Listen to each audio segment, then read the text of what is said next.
Buenas tardes, señoras y señores. Es para Casa Árabe un privilegio presentar hoy el proyecto Medina Al-Ándalus, un parque cultural temático para la unión y convivencia en paz de las tres culturas. Voy a pasar la palabra a Manuel Saavedra, director del proyecto Medina Al-Ándalus. Manuel.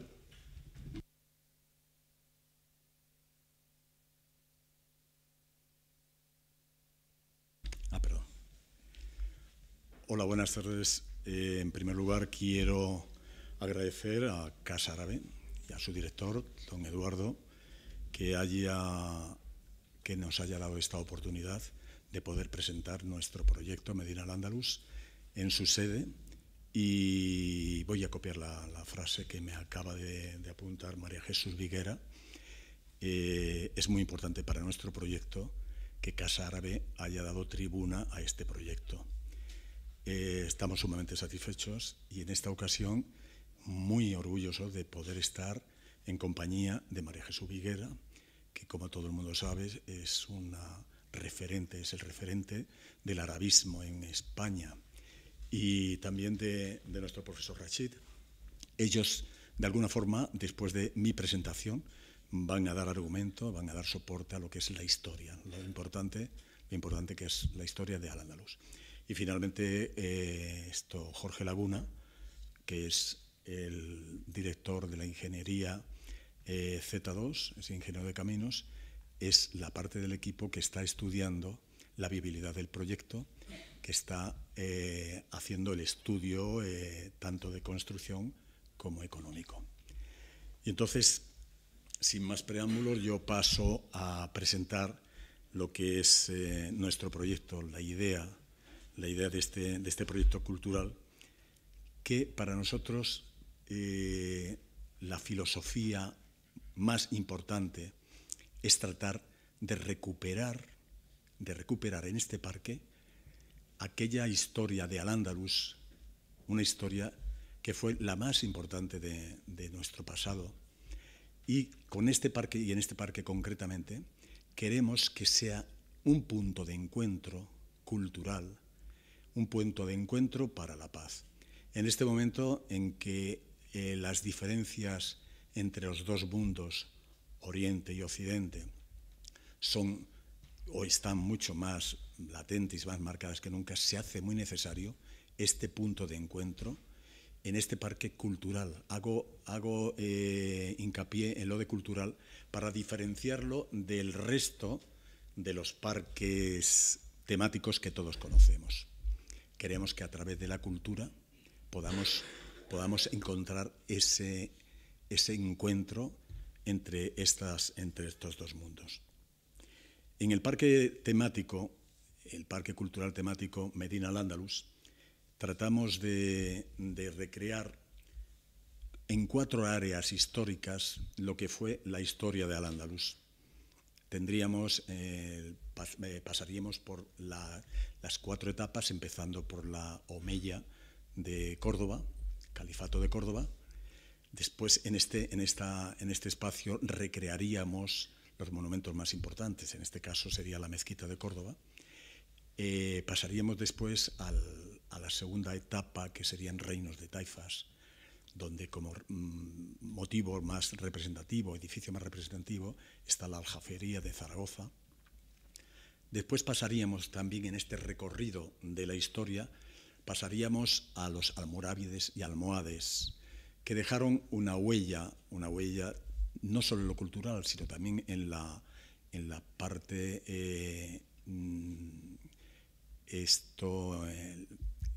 edificio de edificios, o sea, de arquitectura, dejaron una notable huella que de alguna forma nos unió a todos estos pueblos que conformábamos a Al-Ándalus. Tenemos el ejemplo, por ejemplo, de la Kutubilla, la torre de la Kutubilla de Marrakech, que como gemelas le siguió dentro de esta época almohade la Giralda de Sevilla, para continuar también con la torre de la anciana mezquita de Tlemcen en Argelia, y otros monumentos significativos son la Torre del Oro, son la Torre de Hassan, y con esto quiero decir que esta arquitectura de arte andalusí nos unió durante todo este periodo. Después acabamos ya en este recorrido de la historia, acabamos por el reino nazarí. Fue el último bastión de Al-Ándalus en España. Entonces, quiero hacer mucho hincapié en lo importantísimo que es la cultura. La cultura es el vehículo más importante para la paz, para conseguir la paz. En este parque que concebimos y pasamos por este camino de la historia, queremos que de alguna forma tantas las personas, los pueblos de una orilla como la de otra, puedan encontrarse y saber que en un momento fuimos un pueblo único y un pueblo que fue modelo para todo el mundo conocido. Al-Ándalus era el espejo en el que se miraban todos los pueblos del mundo conocido. Al-Ándalus representaba no solamente una nueva cultura, sino una nueva forma de concebir la relación de los seres humanos. Por primera vez, y creo que única vez, se consiguió que no hubiera discriminación ni de razas, ni de etnias, ni de religiones. Eso se consiguió. Y si se consiguió en aquella época y fue motivo de aquella prosperidad, creo y estoy convencido de que hoy lo podemos conseguir. Lo podemos conseguir a través de este parque cultural temático.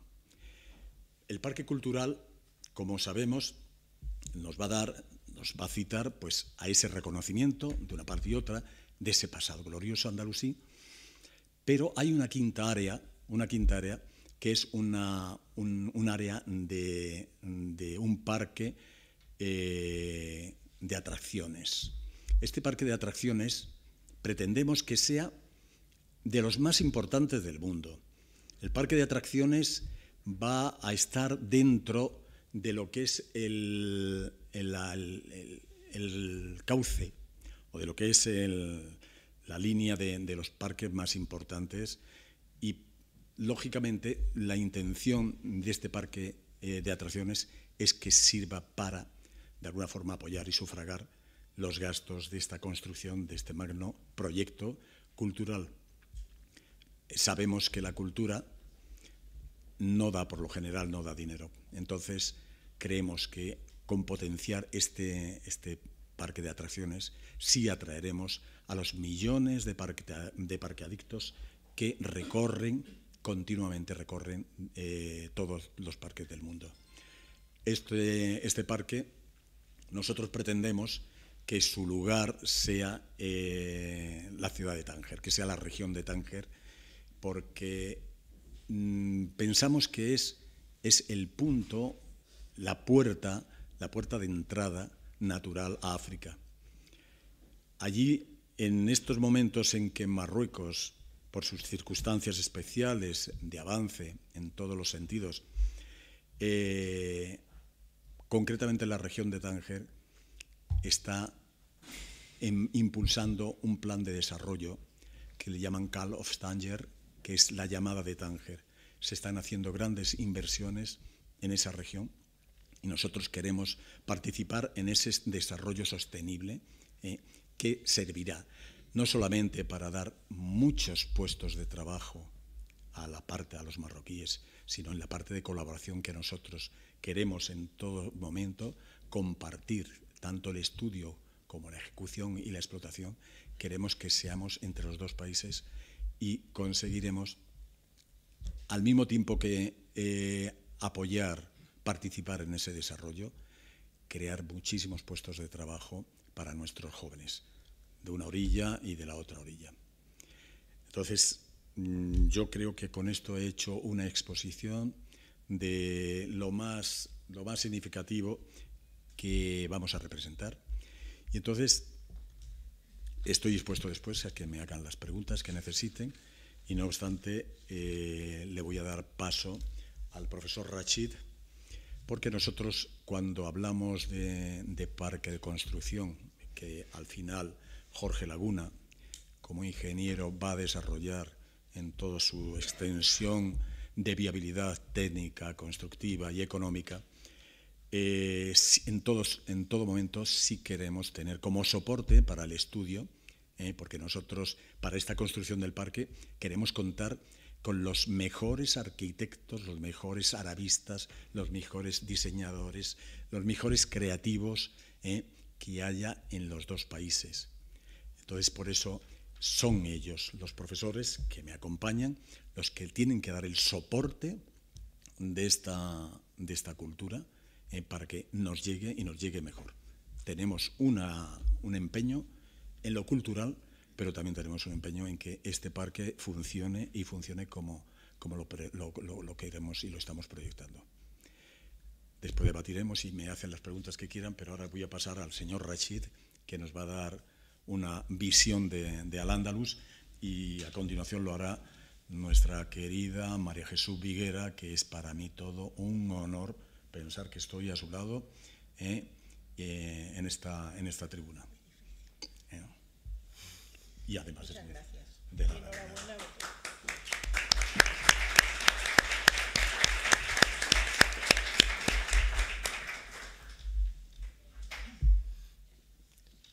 Muy buenas tardes.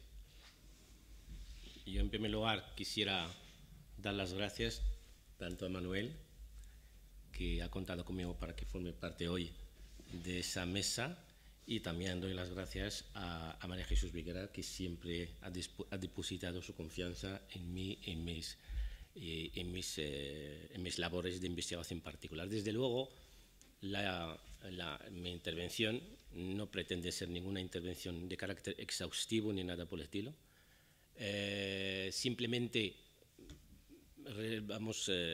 reconozco que me ha costado mucho elegir sobre qué puedo hablar respecto a ese tema, porque al fin y al cabo estamos hablando de un tema, de un proyecto muy vicioso, muy interesante, y desde luego yo me siento muy orgulloso de poder formar parte de ese proyecto, por un lado, y por otro lado espero poder tener una contribución, aunque sea mínima, para que ese proyecto se convierta en algo real, no solo como investigador, historiador o arabista, sino también desde el punto de vista de un español, también marroquí, por lo cual tengo un interés totalmente personal y especial en que este proyecto tenga viabilidad y que salga adelante, porque simplemente, como ha comentado el señor Manuel Saavedra, ese proyecto pues, pretende, entre otras cosas, también hay que ser realista desde el punto de vista también económico, pretende, entre otras cosas, también dar muchos puestos de trabajo, tanto por una parte como por la otra, por lo cual yo creo que ese proyecto debemos todos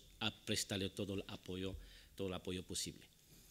Estaba yo pensando sobre qué tema puedo yo hablar, intervenir esta misma tarde, desde la perspectiva de un historiador, y pensé que una de las bases más importantes que reúnen tanto el Al-Ándalus con el Magreb en particular es una base muy interesante, que es la base legal, la base doctrinal, sobre todo a partir de una determinada época. Porque en la elección de la parte legal, de esa base legal, de esa base doctrinal, es porque para mí personalmente es imposible hacer un estudio tanto de una zona como de la otra sin tener el referente legal, porque es el que dio una personalidad, no solo personalidad, sino una propia identidad cultural y religiosa del Al-Ándalus y el Magreb. Hasta el punto de que a partir de una determinada época, para mi punto de vista, es imposible o incluso difícil entender al Al-Ándalus sin tener muy presente al Magreb y viceversa. Luego, pues si surge algunas preguntas, lo que sea, podemos detallar algunos puntos comunes que pueden perfectamente legitimar. Vuelvo al proyecto, pueden perfectamente legitimar el proyecto en todos los sentidos.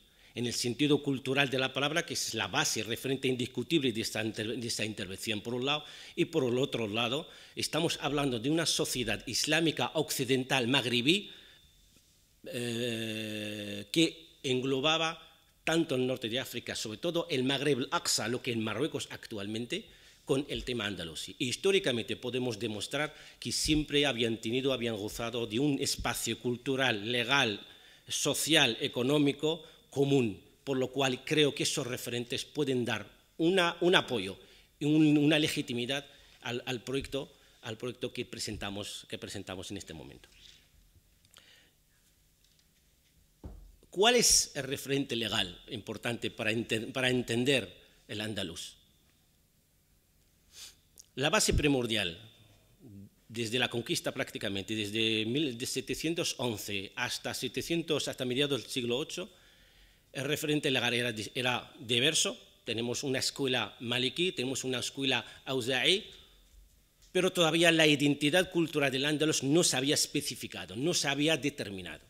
Y a partir de un determinado momento, sobre todo a partir de la segunda mitad del siglo VIII, ya podemos hablar de una base doctrinal, una base legal, que formaba parte de la propia identidad de la sociedad andalusí. Estamos hablando particularmente de la escuela maliki, que es la escuela más importante, que dio personalidad propia al andaluz y un poco más tarde va a dar una personalidad legal, religiosa, política, cultural al Magreb.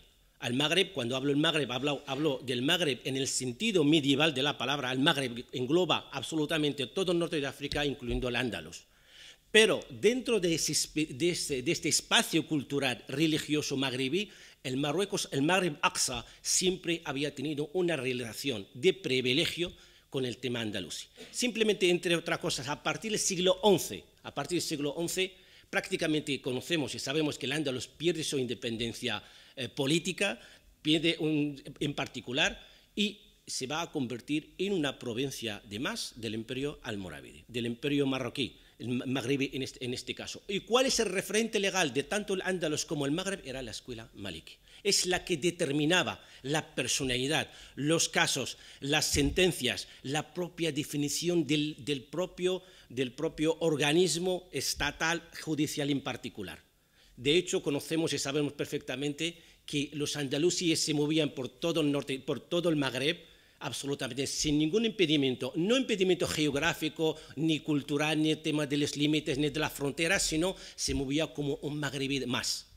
Un juez, por ejemplo, era nombrado en Marrakech, andalusí nombrado en Marrakech, uno de Marrakech es nombrado en Sevilla o en Córdoba. El caso es que el andaluz formaba parte inseparable de este espacio cultural religioso magrebí, absolutamente. ¿Y qué es lo que hace que nosotros, por ejemplo, insistamos sobre el tema de la escuela maliki? Porque ha habido muchas escuelas, por supuesto, pero la escuela maliki es la que va a tomar el mando legal del Andalus a partir de la segunda mitad del siglo VIII y el Magreb hasta prácticamente el siglo X-XI, pero se va a formar una identidad religiosa cultural. El Andalus, la escuela maliki va a dominar lo que es la personalidad del Andalus durante todo el periodo del califato, y a pesar de todas las divisiones de carácter político, de carácter político en particular, la escuela maliki seguía dominando absolutamente todas las esferas públicas, religiosas, políticas andalusí y magrebí.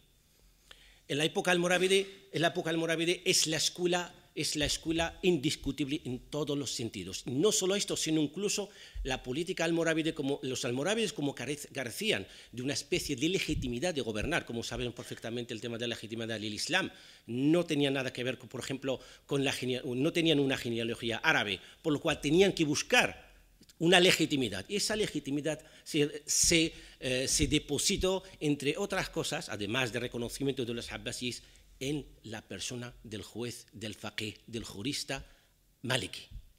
Y el jurista maliki es quien le dio una libertad absoluta a todos los fuqaha de la época, por lo cual, para mí personalmente, es imposible entender el Andalus en esta época sin tener muy presente lo que es referente magrebí. Y viceversa, por supuesto. Simplemente, entre otras cosas, sabemos que la propia configuración legal y jurídica religiosa del propio andaluz tenía también muchos referentes y muchas referencias en el Magreb. La pregunta que nos podemos hacer,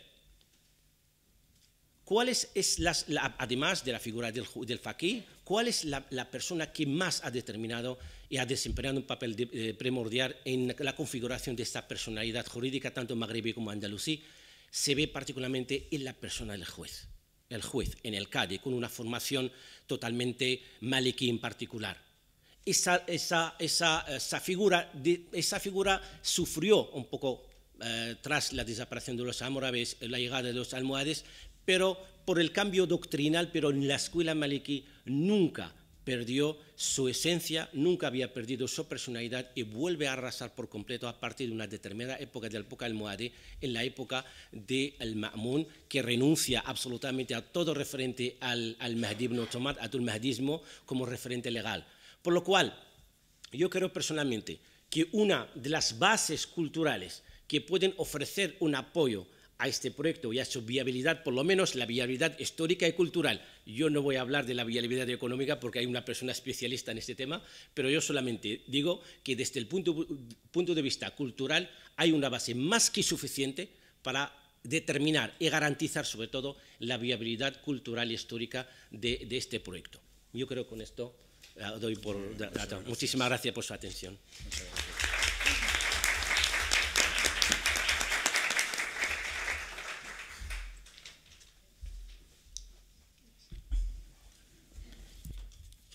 Buenas tardes y muchas gracias a todos los asistentes, a Casa Árabe y a quienes nos están presentando, yo creo que un proyecto muy atractivo. Muchas gracias, sí, lo repito, porque realmente me siento muy a gusto en esta oportunidad más de hablar sobre Al-Ándalus, que es algo muy importante. Al-Ándalus es algo muy importante para todos. Es difícil separar a Al-Ándalus de su leyenda y, en general, de sus diversas interpretaciones contrapuestas, que pueden reducirse a dos posturas extremas: la laudatoria, siempre elogiosa, caracterizada por la admiración total, y la otra, la que recarga contra o sobre la imagen de Al-Ándalus, acumula rasgos negativos y se caracteriza por su supremo rechazo, por el supremo rechazo de Al-Ándalus. Entre ambas posturas, la laudatoria y la condenatoria, hay posturas intermedias, claro que las hay, pero las más adecuadas, en relación con proyectos como este, las más adecuadas son las que procuran la objetividad de las referencias históricas, a las cuales debemos dar crédito y preferencia. Las voces históricas emanadas de Al-Ándalus, que existen muchas. Hay andalusifobias y andalusifilias, y suelen ser dos posturas irreconciliables en las que no hay que incurrir.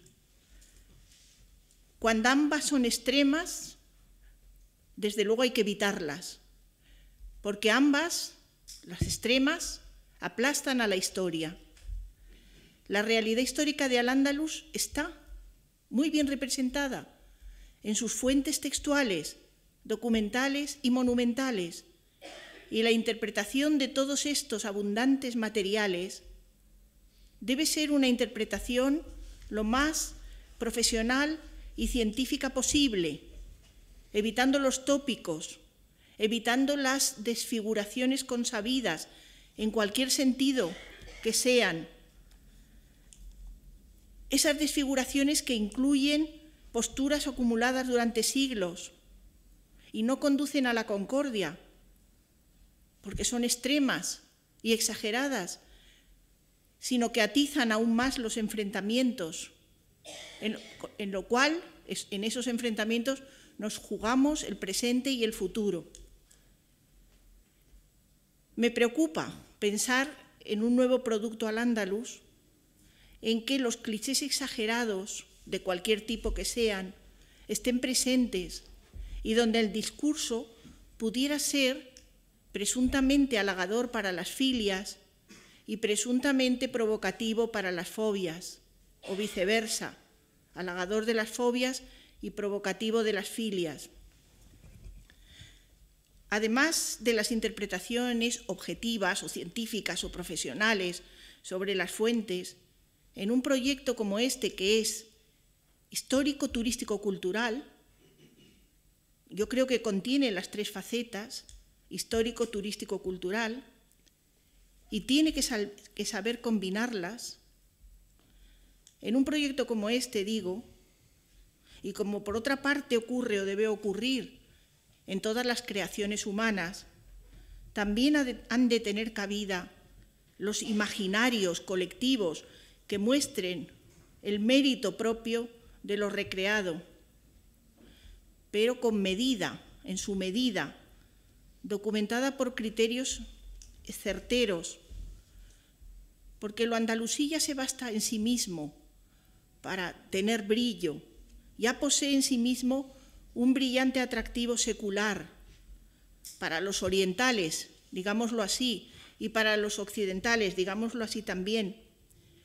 Y ese atractivo, claro que también hay que representarlo también, o hay que saberlo representar, pero de forma documentada, insisto, a través de referencias bien localizadas en sus espacios y en sus tiempos, empezando por las alabanzas al Andalus, que ya empiezan en la Edad Media, como la misma preciosa, magnífica, llena de referencias, poseemos muchas referencias sobre esto, la autosatisfacción de las mismas gentes de Al-Ándalus, de los mismos andalusíes, por esta tierra andalusí suya, a la que además consideraban su patria.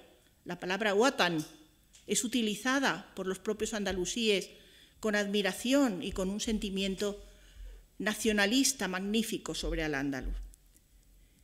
Hay, por ejemplo, entre las cantidades enormes de manifestaciones de la literatura andalusí en sus referencias elogiosas al Andaluz, unos versos de Ibn Jafalla, de Alcira, que a mí me gustan mucho, y los voy a decir en árabe, porque su sonoridad está en la lengua en que Ibn Jafalla lo dijo. Ya ahla andalusin lillahi darrukum, ma'un wa dhillun anharun wa ashjarun, ma jannatul khuldi illa fi diarikum, walau tahayyartu hadha kuntu akhtaru. Qué bueno. Después, en los comentarios, podemos comentar más sobre este poema, pero bueno, vamos a dejarlo, lo han entendido la mayoría. Oh, gentes de Al-Ándalus, qué dicha la vuestra. Tenéis agua, sombra, ríos y árboles. El paraíso está en vuestra tierra. Y si la hubiera podido elegir, eso es lo que yo elegiría. Si me dieran a elegir, eso es lo que yo elegiría. Pero la poesía andalusí, los textos en prosa también, están llenos de referencias de admiración al Andalus. Y esto inicia una constante de admiración. Podemos y debemos ir también a los testimonios de la poesía árabe contemporánea en elogio de Al-Ándalus. Estoy hablando de rigor científico, pero ese rigor científico contiene también, como he dicho, como todas las creaciones humanas, espacio suficiente para la creatividad.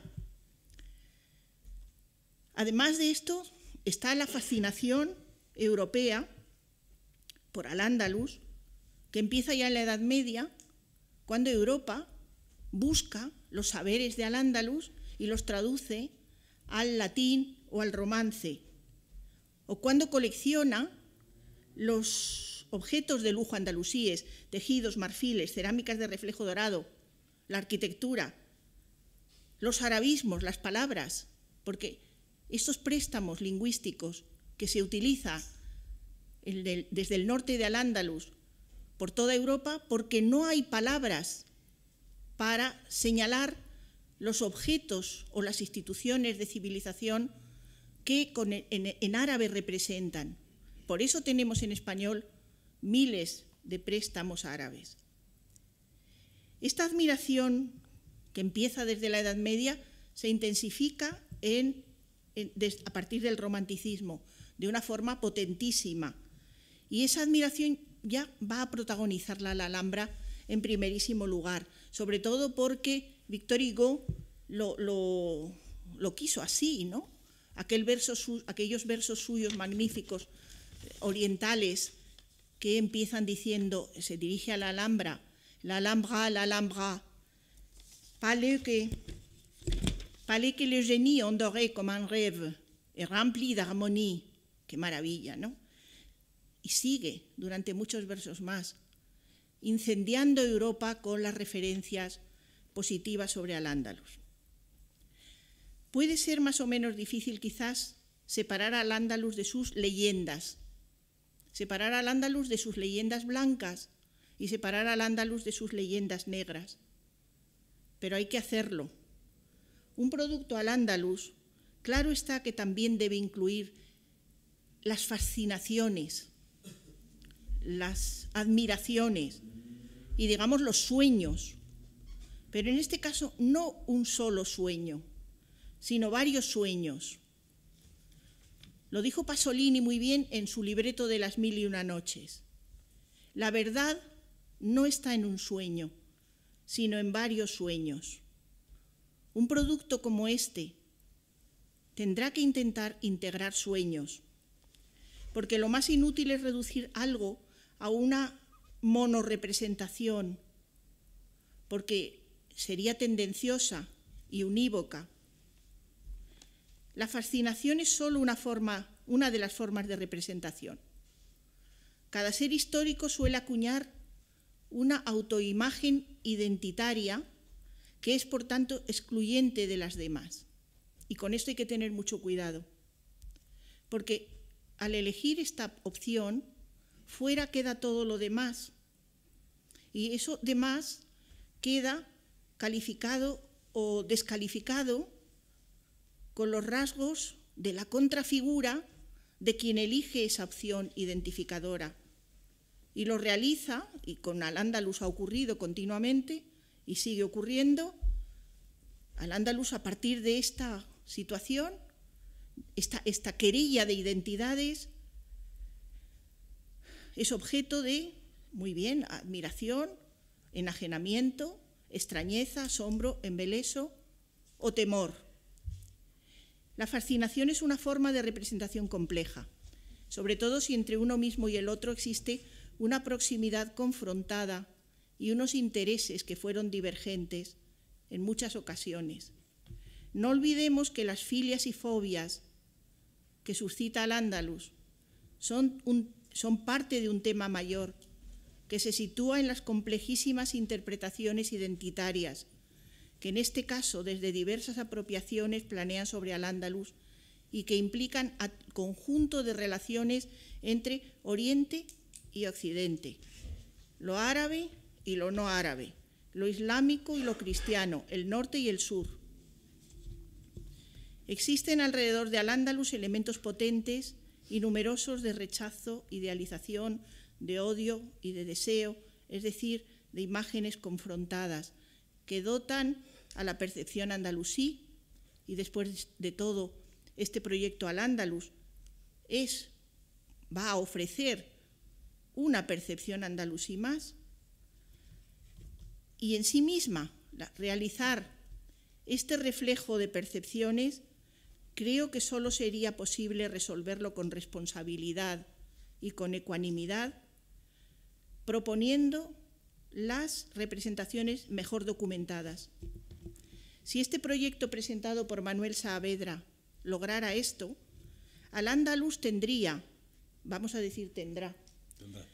una oportunidad más para reconstituirse como eje principal de relaciones árabo-hispanas y además para actuar como un modelo de concordia humana, siendo esto objetivo compartido, además, por la fundación a cuyo patronato represento, la Fundación Paradigma Córdoba, que así estaría dispuesta a colaborar también con sus enclaves cordobeses del Museo Vivo de Al-Ándalus y la Biblioteca Viva de Al-Ándalus en Córdoba. Ojalá todo esto sea así, un propósito documentado, ecuánime y conciliador, lo cual implica de forma consciente cumplir una serie de condiciones con el compromiso de no fragmentar al Andaluz, tirando de él, una vez más, osadamente, en alguna de las direcciones tendenciosas, prejuzgadas, bastantes existen ya. Y con esto acabo, y otra vez muchas gracias.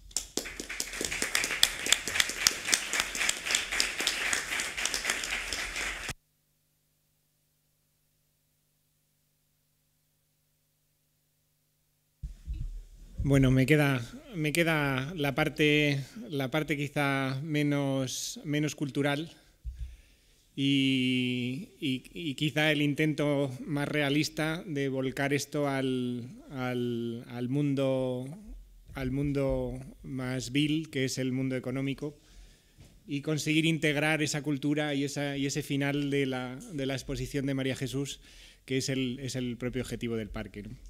Entonces, evidentemente esto se tiene que construir de forma que sea rentable.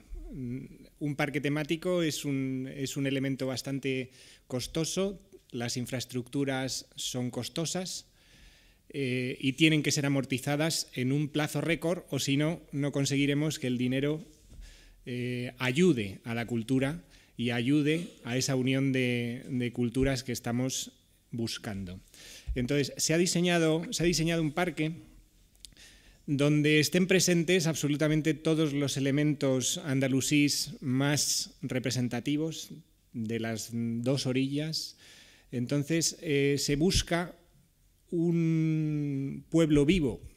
Y cuando digo un pueblo vivo, significa que normalmente la cultura no entra al público en general. Y en cambio le dices a un niño que le vas a llevar a un parque de atracciones y ya le está tirando del pantalón a su padre para decir, oye, que me lleves. Entonces, la ubicación del parque la hemos establecido en un punto donde ambas cosas son posibles, como es la zona de Tánger, y el objetivo es un poco el que estáis viendo. Quedaría el parque situado en la zona del número 7 y 8, ¿no?, que son los parques de atracciones y posibles parques acuáticos. Si os fijáis, hay muchísimo azul en la proyección, no deja de ser un esbozo de intenciones, pero el agua es muy importante en toda la cultura andalusí y por lo tanto queremos reflejar estas pequeñas cosas en las cosas más superficiales. Este parque únicamente pretende aportar la parte económica, la parte más rentable, a lo que hemos numerado desde el 1 hasta el 5, ¿no?, hasta el 4 realmente. Albergaría un palacio de congresos y exposiciones en el número 1.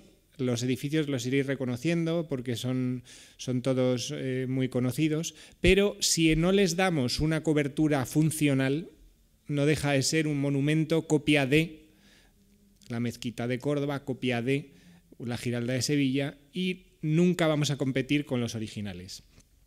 Son muy parecidos, son prácticamente iguales, pero pierde ese encanto de saber que estás mirando una copia.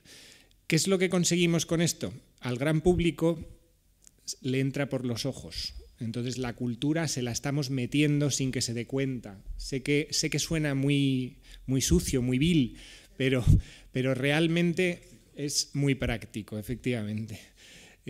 Si yo a un niño le llevo a ver un monumento, no tiene tanta gracia como que se lo lleve a ver en un recorrido como veis, con un trenecito que va dando vuelta, un monorraíl que va dando vueltas y se nos cuela por en medio de los edificios más representativos y nos pasa por debajo del arco de la Alhambra, ¿no?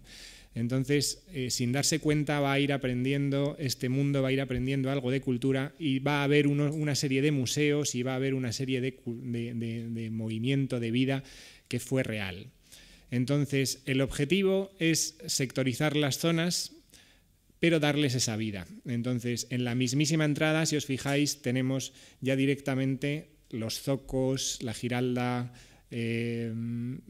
todo un mundo a la aljafería, todo un mundo que va a estar lleno de restaurantes, que va a estar lleno de material de venta habitual en este mundo andalusí. Esto significa que se van a traer artesanos de toda la vida y en el mismo punto se va a ver cómo se hacía cómo se ejecutaban y cómo se vende, que vuelvo a recuperar ese estado económico tan importante para este tipo de actuaciones. Los edificios más significativos, como puede ser la Alhambra, es uno de los reclamos hoteleros más importantes. Aquí en Granada hay un parador y es el único hotel de la cadena Paradores que nunca tiene ofertas. ¿Y sabéis por qué? Porque siempre está lleno. ¿Vale?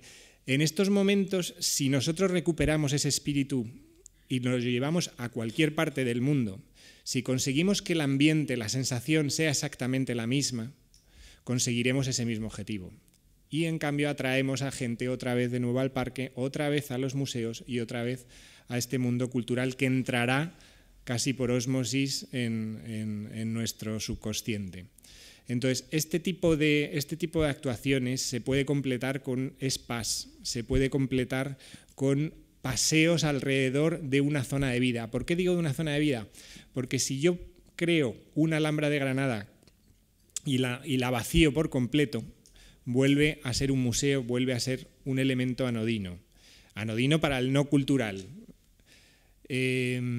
Si yo la lleno de gente, si yo la lleno de tematización, si yo coloco un espectáculo que pueda mostrar, y digo espectáculo porque no deja de ser la propia gente que gestiona el hotel, a lo mejor que sencillamente vayan vestidos acorde a la época, con unos estudios reales, con unas vivencias estudiadas, con unas referencias históricas. No me vale que se pongan unas zapatillas y parezca que, no. O sea, la idea de este parque es crear un ambiente tal y como era en la historia, un ambiente de cordialidad, un ambiente en el que se mezclen todas las culturas y podamos ver en un hotel cómo se vivía en la antigüedad y con un lujo de 7 estrellas, ¿no?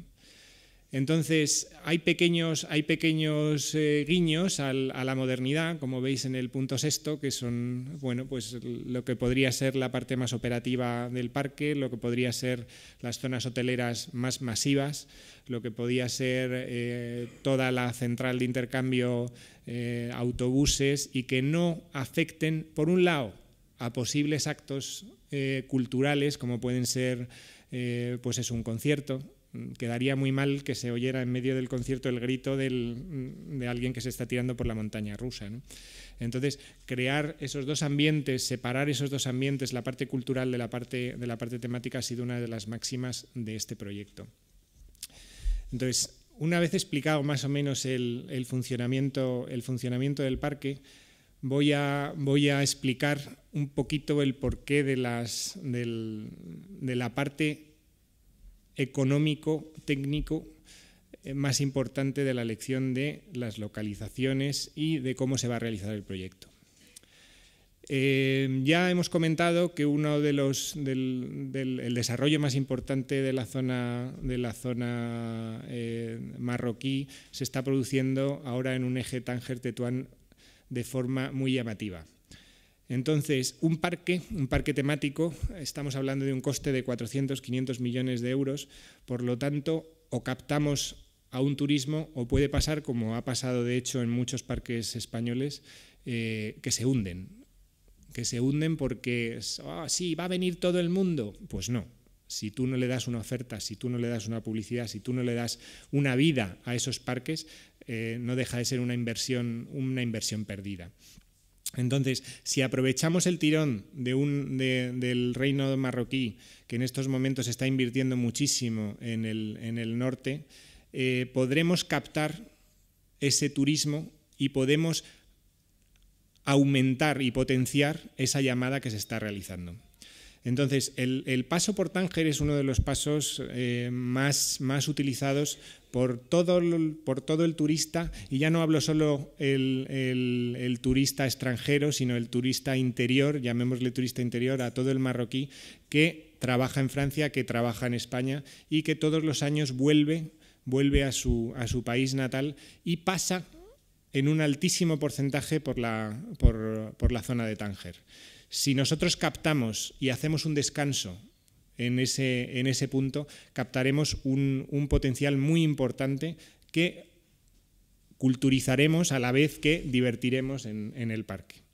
Entonces, es importante para un parque, para el funcionamiento de un parque, la existencia de infraestructuras. Se están realizando. Hay aeropuerto, hay autovías, los ejes de comunicación con todo el eje norte de África son muy buenos, y los que no son buenos se van a convertir en buenos porque son infraestructuras que están aprobadas y ejecutándose en estos momentos.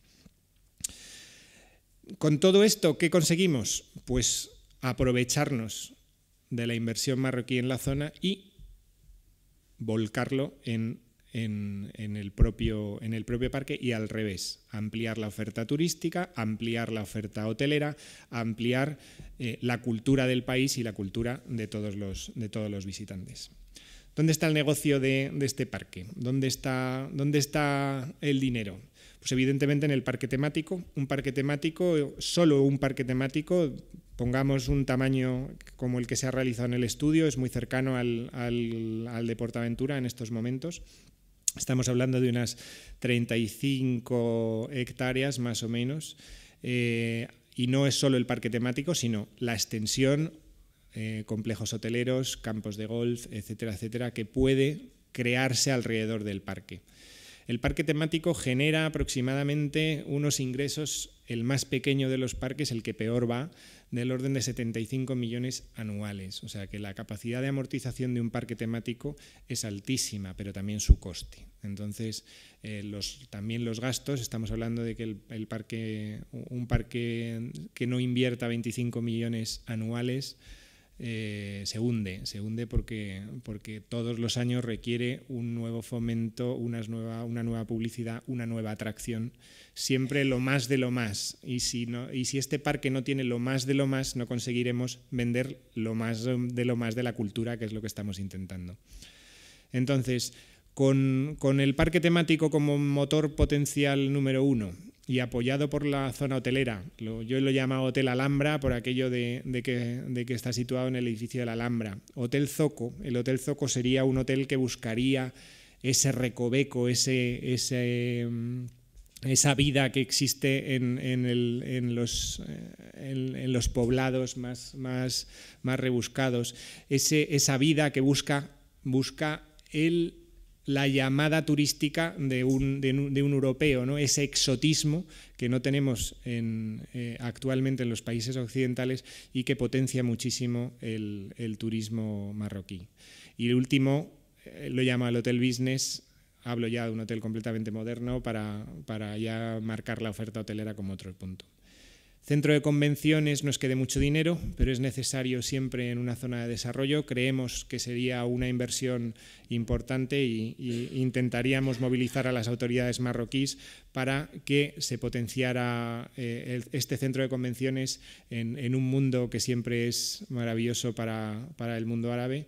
Y sería muy aprovechable. El resto, pues bueno, merchandising, lo que hemos hablado de la venta de artesanos, restaurantes, un embarcadero para cruzar de la zona de hoteles al parque. Hay muchísima zona, un spa en estos momentos. Uno de los estandartes que lleva Marruecos en la zona de Tánger es el turismo balneario. Se está potenciando muchísimo y no dejaría de ser un aumento muy compatible con el propio desarrollo que está, llamemos entre comillas, vendiendo en estos momentos Marruecos. Las cifras son bastante claras y por eso creemos que hay un negocio. El turismo interior de Marruecos provoca 8,1 millones de desplazamientos, actualmente más, va en aumento año tras año. Estamos hablando de datos del 2011-2012. Nosotros contamos con que atraer aproximadamente a 500.000 de visitas, con lo cual, como veréis, el porcentaje es muy bajo y es muy factible. 9,5 millones de marroquíes no residentes, esto es lo que antes he comentado.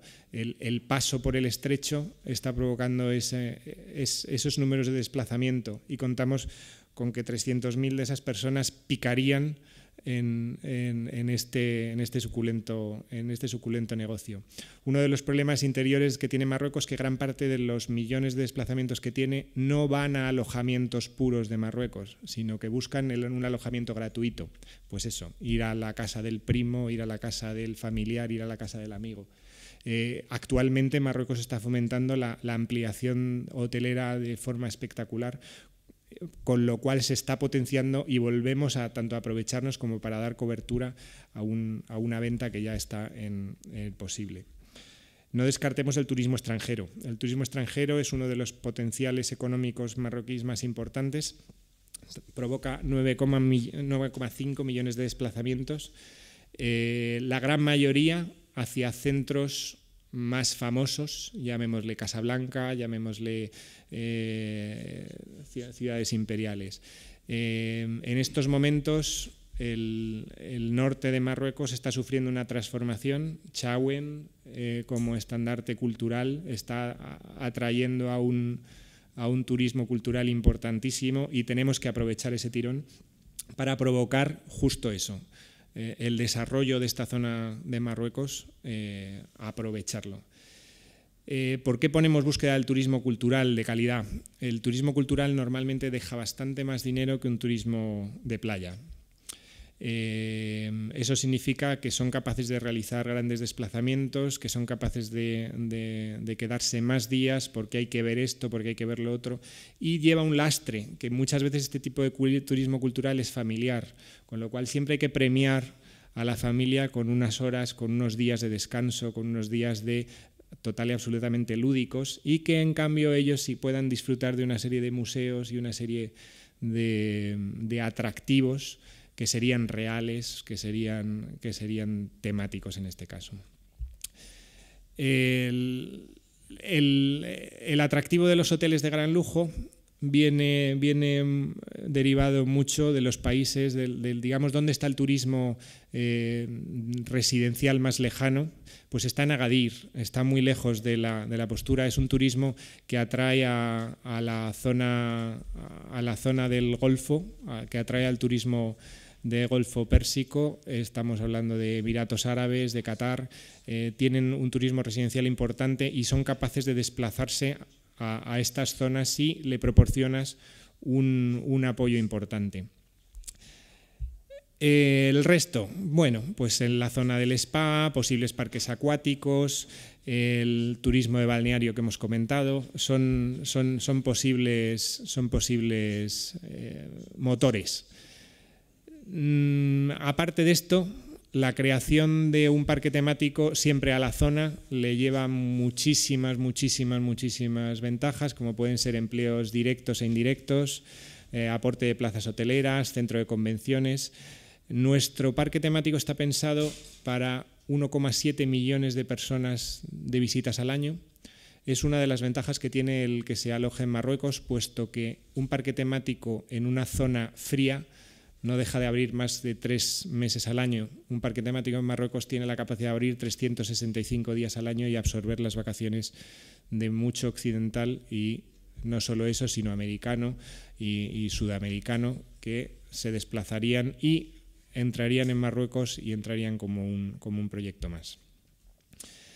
Nuestras pretensiones son las siguientes: una superficie mínima de 3,5 hectáreas, lo ideal serían unas 5 hectáreas para posibles desarrollos futuros, una inversión inicial de unos 400 millones de euros y unos gastos anuales habituales de mantenimiento de unos 25 millones de euros. Para nosotros es importante destacar aquí que este tipo de actuaciones son muy rentables si se gestionan correctamente. Un parque temático no es un parque temático americano. Un parque temático en Europa, un parque temático como creemos que sería exactamente igual en Marruecos, tiene que competir con un mundo cultural, tiene que competir con unas ciudades, y no ocurre como en Estados Unidos, que se monta, se abre y se llena. No, aquí hay que atraer. Ese atractivo, ese mundo hay que moverlo, y es fácil moverlo si se gestiona correctamente. Entonces entendemos que el mundo cultural puede atraer a este desplazamiento y puede beneficiarse de él correctamente llevado. Entonces, los siguientes pasos que tenemos son muy ambiciosos, pero creemos que es la única forma de sacar un proyecto así. ¿Qué pretendemos? Dar ejemplo con la propia creación del parque, con la propia creación del proyecto, dar ejemplo a lo que en un futuro va a surgir. No se trata de imponer nuestra ingeniería, ni se trata de imponer un parque creado por personal europeo para implantarse en Marruecos o implantarse al revés. Estamos pidiendo la colaboración de todos los países árabes y por eso han sido invitados aquí todos los países árabes, de forma que se cree un equipo multidisciplinar y multicultural. Si yo impongo sin darme cuenta lo que yo creo que es Al-Ándalus, no va a ser correcto. Se cuenta aquí con historiadores y se cuenta con un personal que no es habitual en la creación de un parque, pero también hay que llevarlo al aspecto técnico. Si yo no cuento con ingenierías de Marruecos, si yo no cuento con ingenierías egipcias, catarís, árabes, de Emiratos, si yo no cuento con inversores árabes para la creación del proyecto, no puedo vender la creación de un proyecto cultural donde tengamos una cohesión de culturas. Entonces, nuestro objetivo es redactar un anteproyecto y un estudio de viabilidad económica en 2-3 meses, de forma que podamos vender a las embajadas que estáis aquí presentes y podamos requerir de la asistencia de las principales ingenierías de los países para que se unan en un consorcio multicultural y creemos un equipo con el que podamos vender la idea original. La filosofía de este parque es la más importante y es la primera vez en el mundo que se intenta llevar más allá de la cultura una inversión económica. Creemos que es posible y por eso estamos aquí. No deja de ser difícil y significa sacrificar ciertos beneficios económicos en pro de este espíritu, pero creemos que es posible.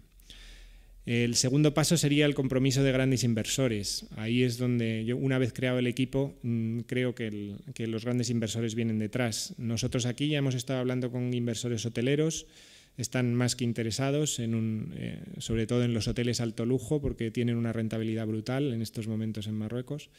Evidentemente, a partir de ahí ya se ha hablado con el embajador de Marruecos y nos ha estado contando que en cuanto tuviéramos el compromiso de los grandes inversores, se comprometía con nosotros a acompañarnos a la búsqueda junto con el Wali de la zona, a buscar la mejor ubicación para que fuera rentable con el resto.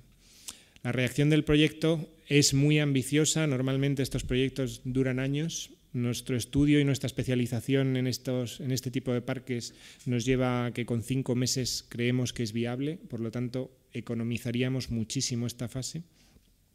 La construcción sí que es más compleja, sobre todo dependiendo de la ubicación. Si tenemos que crear parques con lagos artificiales, pues estamos hablando de una construcción aproximadamente en 2 años, con lo cual el parque, si todo fuera sobre ruedas, podría estar aproximadamente en 3 años en funcionamiento. Creemos que es una apuesta ambiciosa, pero con cierto compromiso y con unas inversiones iniciales, como veis, muy bajitas, del orden de 100.000 euros, serían viables. La inversión inicial, normalmente en este tipo de cosas, se premia muchísimo. Por lo tanto, obtendría un retorno del 200% de la inversión realizada al año de apertura. ¿Esto qué significa? Que con eso movilizamos a pequeños inversores, incluso a organismos culturales, que en 3 años ven recompensado ese esfuerzo cultural con el doble de la aportación. Y esa aportación la asumiría el inversor principal, donde 100.000 euros con respecto a 400 millones es un porcentaje tan bajo que no representa ningún riesgo para su inversión. La amortización de estos parques normalmente se plantea en periodos de retorno del orden de 15 años. Nosotros creemos que puede ser amortizable y puede aportar beneficios en 10 años de acuerdo a los números que hemos hecho, puesto que la apuesta no es la creación de un parque de atracciones, sino la creación de un parque global, un parque donde contamos con hoteles y contamos con otros medios de financiación mucho más importantes. Con lo cual, una amortización completa de los 400 millones, estamos hablando de una estimación de ingresos de 75 millones de euros al año y tenemos un margen de 2 años de entrada en rodaje, con lo cual pues creemos que es una inversión bastante posible y animamos a a grandes inversores y sobre todo a embajadas que nos pongan en contacto con posibles inversores y posibles ingenierías que estén interesadas en realizar este proyecto junto con nosotros. Y paso la palabra nuevamente a Manuel para que os haga el cierre.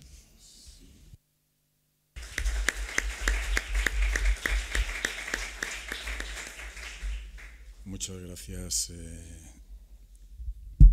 Jorge, muchas gracias. Creo que has hecho una exposición muy clara y, como yo le digo, Jorge, para el proyecto y para mí particularmente, es mi toma de tierra. Es el hombre que me lleva a la realidad, pero esto no quiere decir que suponga para nada freno al entusiasmo y al convencimiento de que este parque no solo es viable, sino que se va a realizar.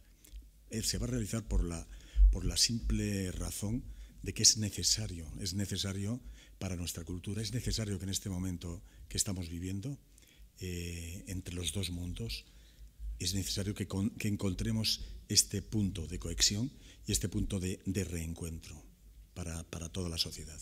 En él vamos a revivir, como he comentado al principio, vamos a revivir lo que fue aquella etapa tan importante, tan gloriosa, en la que vamos a recrearnos y nos vamos a darle importancia a lo que realmente fue realmente positivo en aquel periodo.